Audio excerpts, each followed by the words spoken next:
यानंतर एक महत्त्वाची बातमी मुंबईतून शिंदेगडाचे नेते सदा सरवणकर आणि त्यांच्या कन्या प्रिया सरवणकर हे उपमुख्यमंत्री एकनाथ शिंदे यांच्या भेटीसाठी नंदनवन इथं पोहोचलेत। काही वेळापूर्वीच ठाकरे गटाच्या नगरसेविका विशाखा राऊत यांचं नगरसेवक पद रद्द झालंय।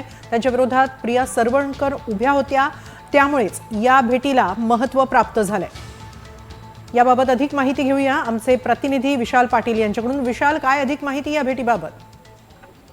हेमाली, माजी आमदार सदा सरवणकर आणि प्रिया सरवणकर हे नंदनवन या ठिकाणी पोहोचलेले आहेत। आपल्याला माहिती आहे की थोड्या वेळापूर्वी विशाखा राऊत यांचं नगरसेवक पद हे रद्द झालेलं आहे, कारण त्यांचं जात प्रमाणपत्र जे आहे अवैध ठरवण्यात आल्याची माहिती कळते। त्याच अनुषंगानं ही भेट अधिक महत्वाची आहे। प्रिया सरवणकर विरुद्ध विशाखा राऊत असा दादरमध्ये हा सगळा राजकीय सामना झाला होता। ही निवडणूक झाली होती महानगरपालिकेची आणि यामध्ये विशाखा राऊत ह्या अवघ्या काही मतांनी निवडून आल्या होत्या।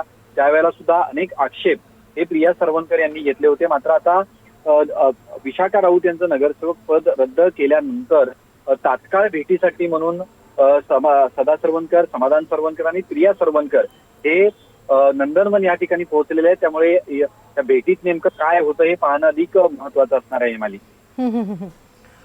नक्कीच एकनाथ शिंदेंच्या भेटीसाठी सरवणकर पिता आणि पुत्री हे नंदनवन या एकनाथ शिंदे यांच्या निवासस्थानी दाखल झालेले आहेत। नेमकं या भेटीत काय घडतं हे पाहणं महत्त्वाचं असेल, त्याकडेच सगळ्या राजकीय वर्तुळाचं लक्षही असणार आहे। धन्यवाद विशाल, आपण दिलेल्या या सविस्तर माहितीबद्दल।